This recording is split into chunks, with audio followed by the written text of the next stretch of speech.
Presbytie ou fatigue oculaire. En plus de rendre la vision de près difficile, la presbytie peut provoquer des rougeurs et des démangeaisons des yeux. Apprenez-en davantage à ce sujet dans cet article.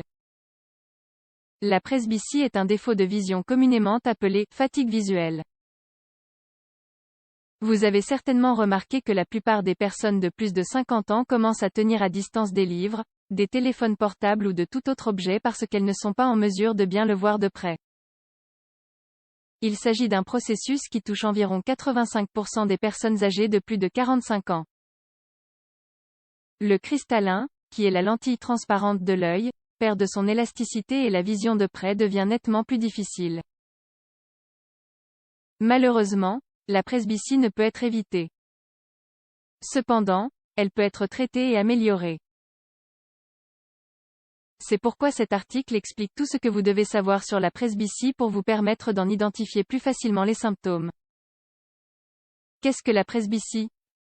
Le cristallin est une partie transparente de notre œil qui agit comme une lentille naturelle. Sa fonction est de focaliser les rayons lumineux sur la rétine, afin que le processus de vision se déroule correctement.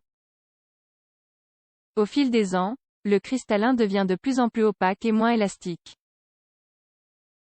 Cette perte d'élasticité est à l'origine de la presbytie. En réalité, il s'agit d'un processus physiologique et normal qui accompagne le vieillissement. Par conséquent, la presbytie ne peut être classée comme une maladie. Ce qui se passe, c'est que vous perdez la capacité de voir clairement les choses proches de vous. En d'autres termes, la vision de près se détériore. Les symptômes commencent à apparaître à partir de l'âge de 40 ou 45 ans. Quels sont les symptômes de la presbytie?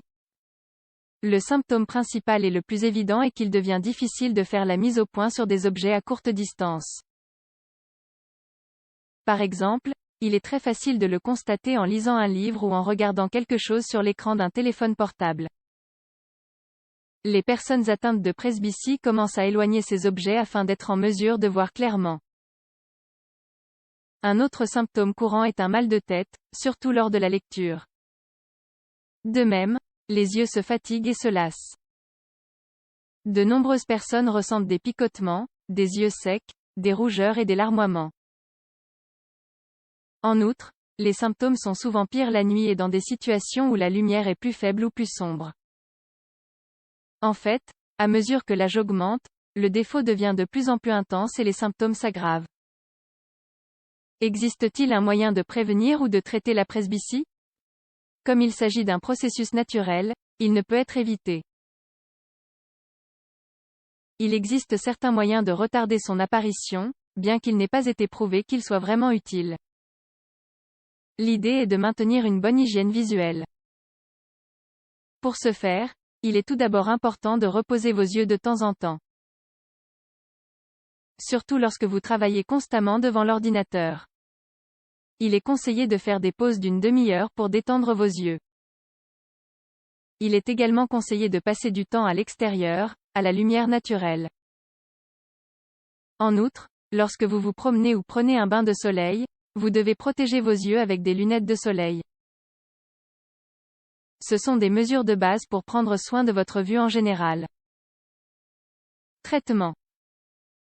Le traitement de la presbytie repose sur l'utilisation de lunettes, de lentilles de contact ou sur la chirurgie. Tout d'abord, les lunettes peuvent être des lunettes de lecture, des lunettes à double foyer ou des lunettes progressives. Les lunettes de lecture ont toujours été les plus utilisées, mais elles sont de moins en moins recommandées, car elles ne sont utiles que dans un but précis. Les lunettes à double foyer sont aujourd'hui presque obsolètes. En revanche, les lunettes progressives vous permettent de concentrer votre vision à toutes les distances, de près comme de loin. La partie supérieure de la lentille corrige la vision de loin, tandis que la partie inférieure améliore la vision de près. Le changement entre les zones est progressif. Bien qu'il s'agisse d'une option légèrement plus complexe, il existe actuellement de nombreuses techniques chirurgicales permettant d'améliorer sensiblement la presbytie. La meilleure chose à faire est de consulter un ophtalmologue qui vous aidera à décider du meilleur traitement pour vous, en fonction de vos symptômes, de votre âge et de votre état général. En conclusion, la presbytie, également appelée fatigue visuelle, est un processus normal qui accompagne le vieillissement. Elle consiste en une diminution de l'élasticité du cristallin au fil du temps, et la vision de près devient plus difficile. Il est impossible de la prévenir, mais il existe actuellement de nombreux moyens d'améliorer ces défauts de vision.